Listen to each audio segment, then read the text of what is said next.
Hello friends, welcome in another question solving video.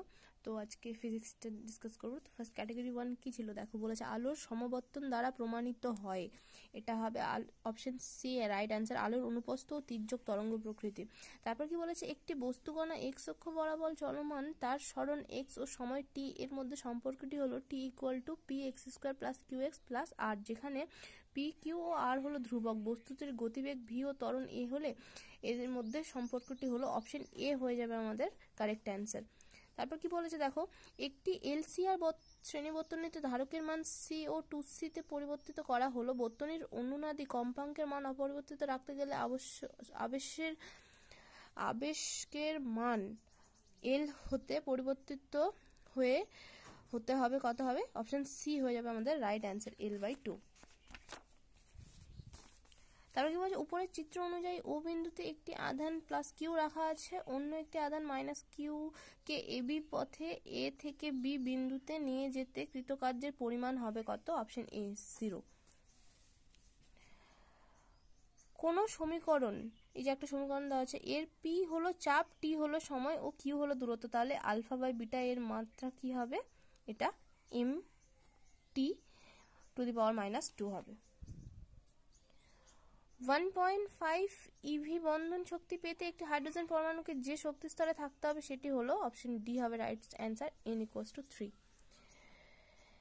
একজন লোক রাস্তায় দাঁড়িয়ে লক্ষ্য করেন যে বৃষ্টির ফোঁটাগুলো তার পিঠে 5 মিটার পার সেকেন্ড বেগে উলম্বের সাথে 45 ডিগ্রি কোণ করে আঘাত করছে। বৃষ্টির ফোঁটাগুলো তার মাথার উপরে লম্বাভাবে পড়ার জন্য লোকটিকে যে বেগে দৌড়াতে হবে সেটি হলো অপশন ডি হয়ে যাবে right answer, 5/√2 metre per second. আবার কি বলেছে দেখো, অসমান ব্যাস বিশিষ্ট পাইপের সরু অংশ দিয়ে কোনো তরল প্রবাহিত হলে নিম্নলিখিত কোন বিবৃতি সঠিক হবে, অপশন সি হয়ে যাবে রাইট অ্যান্সার, এর বেগ বৃদ্ধি পাবে কিন্তু চাপ হ্রাস পায়। তারপর কি বলেছে, একটি বৃহৎ জলাধারের দেওয়ালে দুটি ছিদ্র রয়েছে, তার উপর থেকে y গভীরতায় l দৈর্ঘ্যের বর্গাকার ছিদ্র ও অপর 4y গভীরতায় 4 ব্যাসার্ধের বৃত্তাকার ছিদ্র জলাধারটিকে সম্পূর্ণরূপে ভর্তি করা হলে উভয় ছিদ্র দিয়ে প্রতি সেকেন্ডে সমপরিমাণ জল নির্গত হলে তাহলে এই যে R=L হয়ে যাবে। আবার দেখো, এখানে দুটো ভেক্টর দিয়েছে, বলছে ভেক্টরের অভিমুখে এ ভেক্টরের উপাংশটি কত হবে, অপশন সি হয়ে যাবে রাইট অ্যান্সার। এখানে একটা সমীকরণ দিয়েছে যেটি বলেছে শতাংশ ত্রুটির মান যথাক্রমে ΔX দিয়ে 2%, ΔY 3% এবং ΔZ 1% হলে কিউ এর সর্বাধিক ত্রুটির পরিমাণ কত হবে, এটা হয়ে যাচ্ছে 8%। তারপর দেখো আবার 12 নম্বর কোশ্চেন কি বলছে, কোনো সুষম তারে ইয়ং গুণাঙ্ক দিয়ে দিয়েছে, একটি প্রসারক পীড়ন 5 × 10⁻⁷ নিউটন পার মিটার স্কোয়ার প্রয়োগের ফলে তার মোট 0.02% আয়তনের পরিবর্তন ঘটলো, তারটির ব্যাসার্ধ যত অংশ হ্রাস পাবে তা হলো অপশন এ হয়ে যাবে আমাদের রাইট অ্যান্সার, 0.25 × 10⁻⁴। প্লাঙ্কের ধ্রুবক এইচ এর মাত্রা যার মাত্রার সাথে সমান সেটি হলো কৌণিক ভরবেগ, অপশন বি হয়ে যাবে কারেক্ট অ্যান্সার।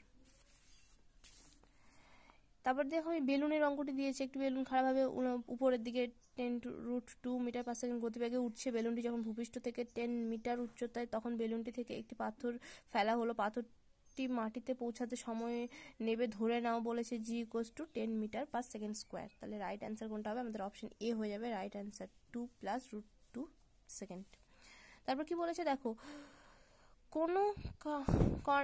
কর্ণ ইঞ্জিনের দক্ষতা একটি নির্দিষ্ট তাপ উৎস ও তাপগ্রাহকের মধ্যে হয় হাফ। যদি তাপগ্রাহকের উষ্ণতা 100 ডিগ্রি সেলসিয়াস কমে যায় তাহলে ইঞ্জিনের দক্ষতা হয় 2/3।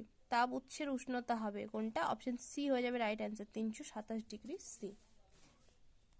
আবার কি বলছে দেখো, 1 কেজি ভরের একটি বস্তু t=0 সময়ে, এটা ক্যাটাগরি 2 এর প্রশ্নতে চলে আসলাম, ঠিক আছে। তো ক্যাটাগরি 2 এই প্রশ্নটা তোমরা একটু দেখে নিও, আমার এই কোশ্চেনটাতে 16 আছে, তোমাদের সেটা জানি না কত হবে। এটার অপশন হয়ে যাবে option B and option D হবে রাইট অ্যান্সার।